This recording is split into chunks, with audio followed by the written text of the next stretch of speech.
Many people are on multiple medications, but do they interact well together? Well, on today's show, we're going to be joined by the Vice President and Chief Pharmacy Officer at Baptist Health South Florida to answer your questions and offer you tips on how to make sure the medications that you are taking work well together, and more importantly, that they won't hurt you.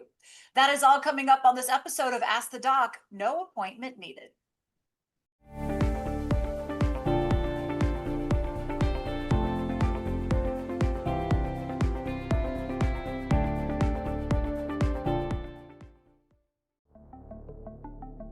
Send in your questions to questions@allhealthtv.com or AllHealthGo on Facebook or YouTube, or visit the Ask the Doc page on our website, allhealthtv.com. Hello and welcome to Ask the Doc, No Appointment Needed. This is the show where the health questions you send in are answered by our doctors and medical experts. And thank you so much for joining us today. I'm Julie Donaldson. I'm so pleased to be joined by Dr. Madeline Camejo, the Vice President and Chief Pharmacy Officer at Baptist Health South Florida, and Dr. Maria Pulido, Ambulatory Clinical Coordinator, also from Baptist Health South Florida. Ladies, thank you so much for your time and joining us today. Thank you. Hello, happy to be here. Yes, we have a lot of really great questions coming up. So let's just get right into this, okay? First up, we have Freddie emailing in, and she asks, my doctor mentioned drug-to-drug interaction. I think I know what she means, but I'm not sure. Can you explain what that is and what I need to know to stay safe? Now, Dr. Camejo, let's just start right off with you. I know a lot of people out there have many similar questions. So what do you say to Freddie? So Freddie, a drug-drug interaction usually occurs when two or more drugs react with each other and potentially alter the effectiveness or the safety of the medications involved. And sometimes it can lead to unexpected side effects or change in how the drug works. Now, there are other types of drug interactions as well. It's not just drug-drug, but there are drug and alcohol or drug and food, as well as even drug and supplements. But hopefully we'll be able to discuss all of these types of interactions today. Yeah, we have some of those coming up, so we'll get to them as we move along here. Now, Dr. Pulido, this next question comes in from Aaron, and he writes, I like to drink wine with dinner when I go out and at home occasionally, and I am taking Valium to help me sleep at night. Is there a risk in doing that? Now, Dr. Pulido, I think we know what the answer is here, but what do you say to Aaron? So that's a great question, Erin, and I'm sure that it's a question that it's in everyone's mind. So yes, there is a risk because Valium works by slowing down the brain and the nervous system, and so does alcohol. That is why we counsel our patients not to drive or operate heavy equipment, and we do not drink and drive. When you drink alcohol and take Valium, this effect is significantly greater, and you can feel sleepy, dizzy, confused, and in even more severe cases, depending on how much you have had to drink, even have trouble breathing and lose consciousness. Just as a general rule, my recommendation is not to drink Valium with alcohol. Yeah, so maybe if you're having the alcohol, just skip the Valium that night until it becomes more standard in your day to not have the alcohol. Don't mix them. It's too risky. Our next question here, it comes from Vicky, who reached out through Facebook, and she writes, I take calcium and magnesium supplements. I was just prescribed an antibiotic for an infection. Is there a problem taking those together? Dr. Camejo, can Vicky take these together? Well, first of all, it really depends on the antibiotics. But antibiotics like Cipro or Levaquin, there can definitely be an interaction. In general, calcium or magnesium or even other minerals are not recommended to take with antibiotics at the same time. As you know, antibiotics are used to treat infection, but when you're taking it with these minerals, they can bind together in your stomach and make it harder for your body to absorb the antibiotic properly, leading to reduced effectiveness of the antibiotic. So your infection may not get treated as well as it should be. So there is a way that you can still take your supplements while you're on antibiotics. And one is by taking your antibiotics 2 hours before you take your supplements, or take it 6 after you've taken your supplements. So this way they don't really interact with each other. Okay, timing is the key there, is what it sounds like. Look, we still have time to answer your questions, and it's really easy to send them in. Just check this out. Send in your questions to questions@allhealthtv.com or AllHealthGo on Facebook or YouTube, or visit the Ask the Doc page on our website, allhealthtv.com. All right, we want your questions and we have more to get to, so let's keep it going. Our next question comes in from Christian, and he writes, is there a problem with me drinking a few beers while on an antibiotic? My wife says that I should not, but I think that is an old wives' tale. Dr. Pulido, look, we've heard this for years, right? But is it an old wives' tale like Christian suggests?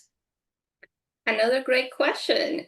And no, it is not an old wives' tale. So some antibiotics can actually lead to a severe reaction when taken together with alcohol.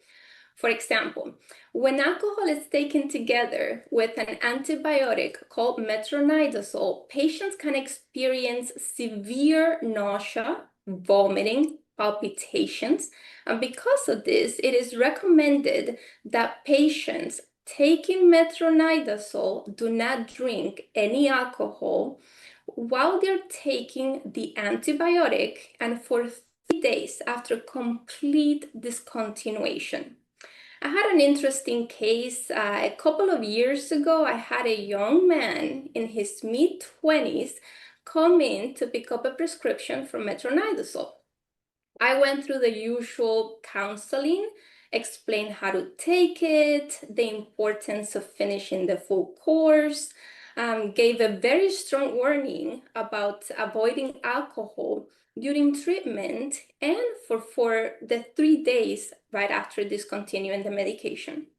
He nodded, said he understood, seemed genuinely on board. Now, you fast forward a couple of days, I was doing my routine follow-up calls, and when he answered, he sounded just awful.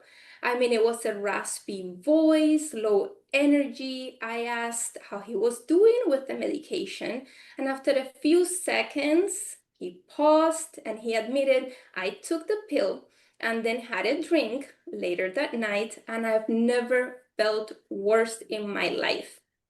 I empathize with him. That reaction, it's not fun. It was a tough moment, but also a really powerful reminder that people sometimes do not realize how serious these interactions can be until they experience them. In the case of other antibiotics, when they're taken together with alcohol, they may not work as well. And as a result, people might take longer recovering from an infection. Therefore, I never recommend drinking alcohol while taking antibiotics. Yeah, that sounds like a terrible place to put yourself in. I understand people want to stick with their normal routines of probably going out and socializing, but when you're on an antibiotic, it sounds like it's just not worth the risk as we move on there. So thank you for that answer, and I hope they actually hear and listen to you, right? Well, next we're going to hear from Travis, who writes in, I'm on a medication for my thyroid. Are there foods that I should avoid or eat to improve absorption of the medication? So Travis, thanks so much for your question here. Dr. Camejo, what foods should Travis eat, or more importantly, what should you stay away from? So when taking levothyroxine, your diet can significantly influence how well your body absorbs the medication. So there are foods that interfere with absorption and should be avoided for at least 4 hours before or after taking your medications, like soy products. You shouldn't be taking them. High fiber foods like raw grains or even raw veggies, fruits with skin. Calcium is another one, foods that are rich in calcium like milk, cheese, or yogurt. Another one is coffee. People love to drink their coffee with their thyroid medication. That's a no-no. Any caffeine or iron supplements will reduce the absorption of your medication. So when taking, those types of medication, best practice is always take your thyroid med on an empty stomach 30 to 60 minutes before breakfast or anything else that you have to eat, and avoid eating anything during that window. And always space out any supplements by at least 4 hours after you've taken your medication. Now, why are some of these foods forbidden? What is it about them? They interact with the absorption of the thyroid. And so you need your thyroid for healthy function, for especially because a lot of people may not have a thyroid, or they have one that works partial. And so it just really makes the body doesn't feel good. The patient just doesn't feel good. So you want to make sure that you want to be able to absorb completely your dose while you're on your thyroid medication. You mentioned some of those foods and beverages, but does it depend person to person as well? Or is that just kind of like a blanket, no matter who you are, what your blood type or what your body wants, these are things that you need to avoid? No, these are things you need to avoid. These are like chemicals that mix, the type of foods that they are don't mix well with the actual medication.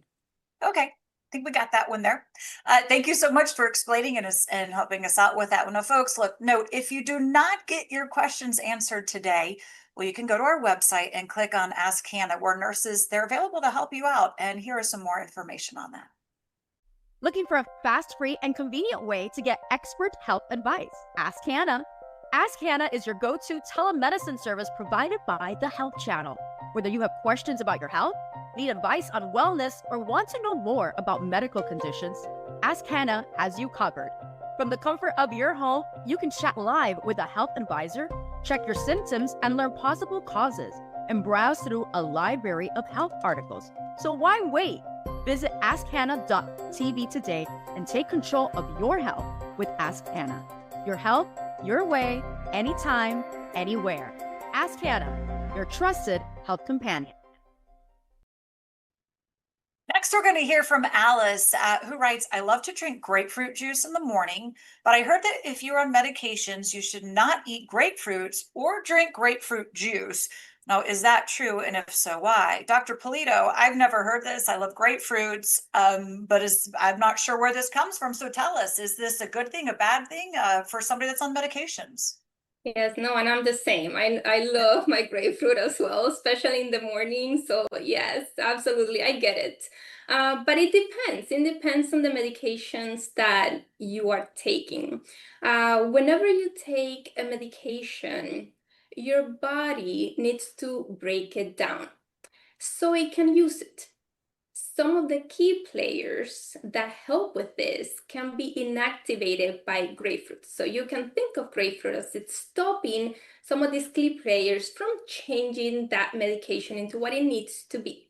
So as a result, the concentration of common medications taken to decrease cholesterol, and this is just an example, such as atorvastatin and simvastatin, can end up being very high when taken together with grapefruit. And this can lead to toxicity due to increased side effects, such as muscle pain, weakness, dark color urine, feeling tired or unwell.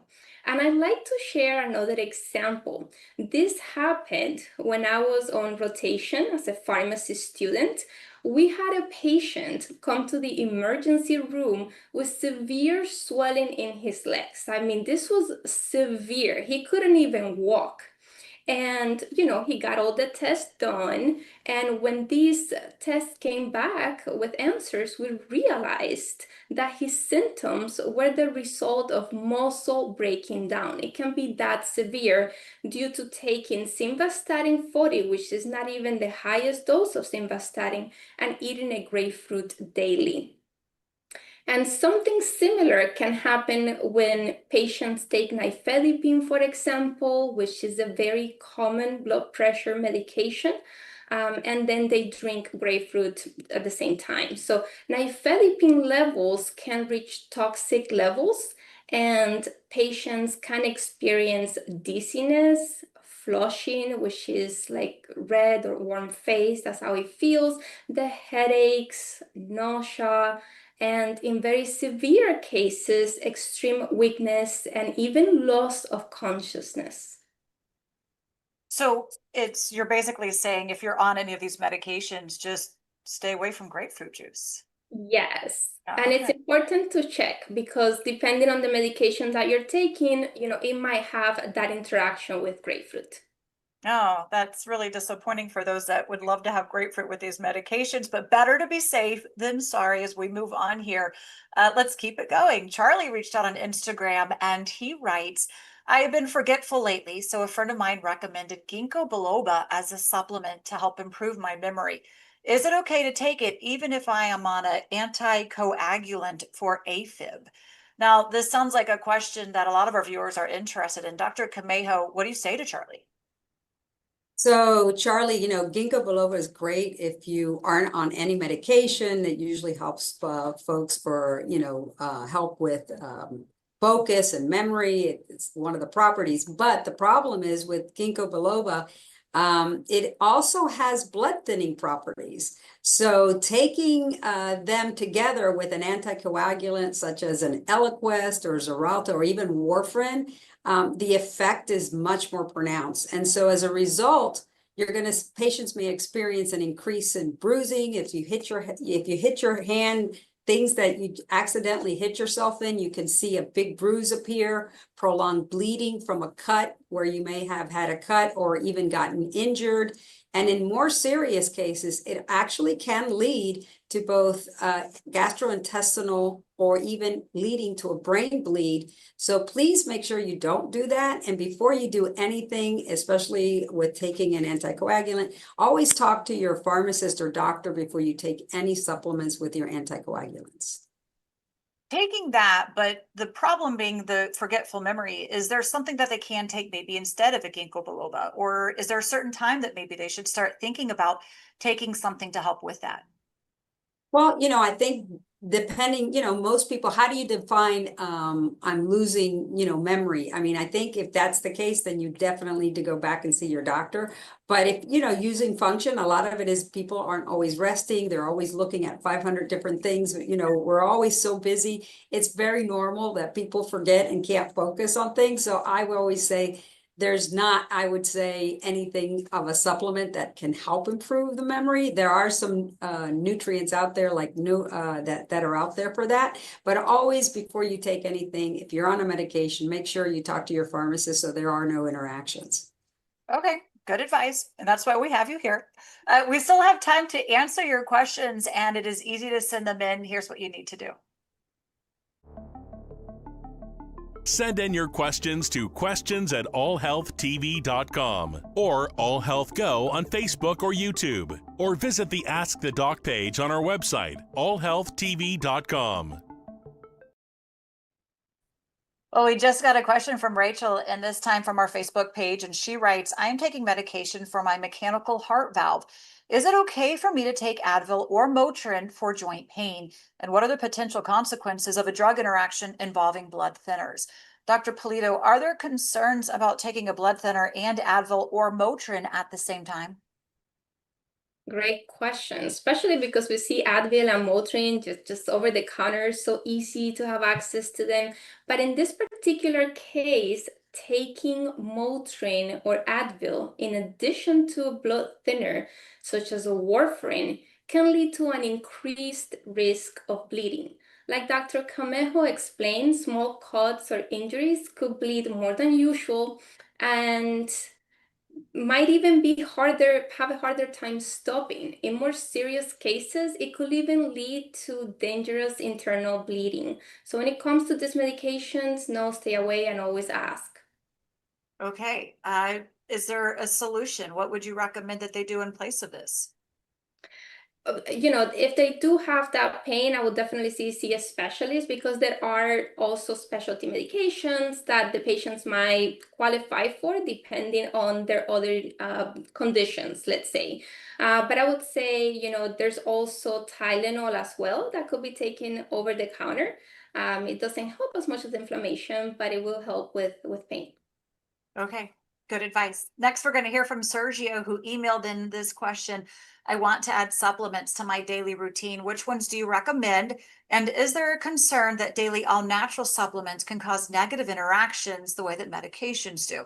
Now, this is a really good question. There's so many out there that you could take. Can there be a negative interactions between supplements? And then which supplements should people be taking?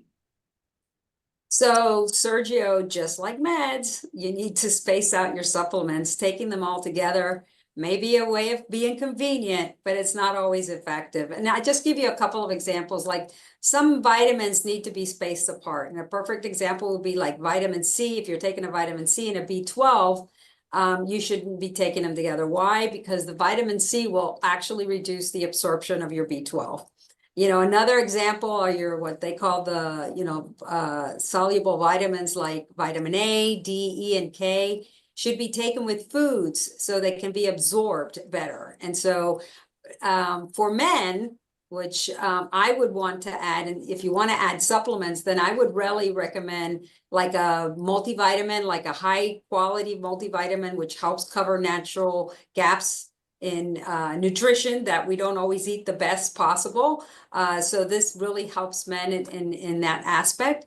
But, you know, something like a Nature Made or one a day, those are always good. Another vitamin for men would be like omega-3 fatty acids, which help support brain and joint health.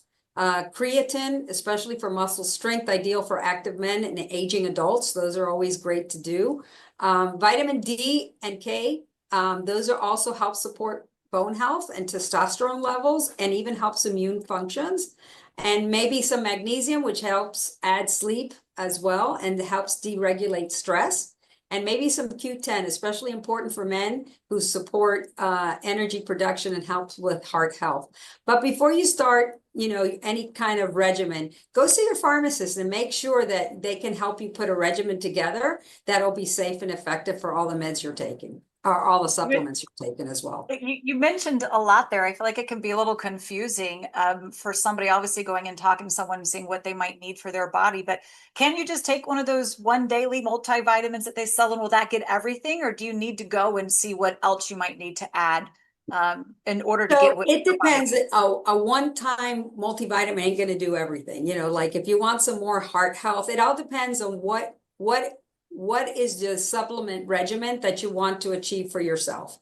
If you're an athlete and you want to do there are certain there are certain supplements that you do want to take to help improve performance. It's not going to be just a multivitamin. So depending on what you really want done and what is your ultimate health goal, then sit down. I would recommend sit down with a pharmacist and say, you know, I want to protect my heart. A multivitamin may have some vitamins, but it doesn't do the things that you may want to do to do your overall health goal. So the best thing is to start asking those questions like he Absolutely. just there to get the answers. Look, okay, we have more to get to. Let's keep going. Our next question comes from Raul, who reached out to us on Instagram, and he writes, "You have been talking about dangers of drug interactions. What are some of the warning signs I need to look out for if medications and supplements that I am taking do not work together?" Now, Dr. Pulido, are there some warning signs that Raul should look out for? Absolutely. And I'm going to be very general and then I will give some examples. But, you know, it depends on the medication and the supplements that you are taking. I would say just look out for some minor symptoms such as a rash, gastrointestinal upset. So again, this could be like a little bit of nausea, it just doesn't feel right. As well as some mental changes. All of a sudden you feel a little bit more confused or dizzy. Other warning signs include new or unexpected bleeding. We have seen, you know, as we have gone through some of the questions that depending on the medications, it could lead to that excessive bleeding, as well as signs of confusion, yellow skin, heart palpitation. So this would be more like those toxic kind of side effects. I would say also look for the loss of effect of some of your medications. So let's say you have been on a blood pressure medication for a long time, your blood pressure is controlled, everything looks good, but then you decided to start a supplement and all of a sudden that's the only change that you have made and your blood pressure starts going up slowly. At that point, it could be because that supplement it's interacting with your blood pressure medication. Yeah. Yes. And then I had a patient once who was also, some of them, yes, go ahead. No. I would say I think that's a really great start. And it goes to show just how important this topic and the discussions are of if you have these questions, you've got to talk to your pharmacist, you've got to talk to your doctor, because there's so many risks of crossing things that may do a lot more harm to you than good. And we thank you ladies so much for your time, but we're out of time. So thanks so much for joining us for the insight. I'm Julie Donaldson, and we'll see you next time on Ask the Doc. No appointment needed. Stay safe and be well. Send in your questions to questions@allhealthtv.com or AllHealthGo on Facebook or YouTube, or visit the Ask the Doc page on our website, allhealthtv.com. Looking for a fast, free, and convenient way to get expert health advice? Ask Hanna. Ask Hanna is your go-to telemedicine service provided by the Health Channel. Whether you have questions about your health, need advice on wellness, or want to know more about medical conditions, Ask Hanna has you covered. From the comfort of your home, you can chat live with a health advisor, check your symptoms, and learn possible causes, and browse through a library of health articles. So why wait? Visit askhanna.tv today and take control of your health with Ask Hanna. Your health, your way, anytime, anywhere. Ask Hanna, your trusted health companion.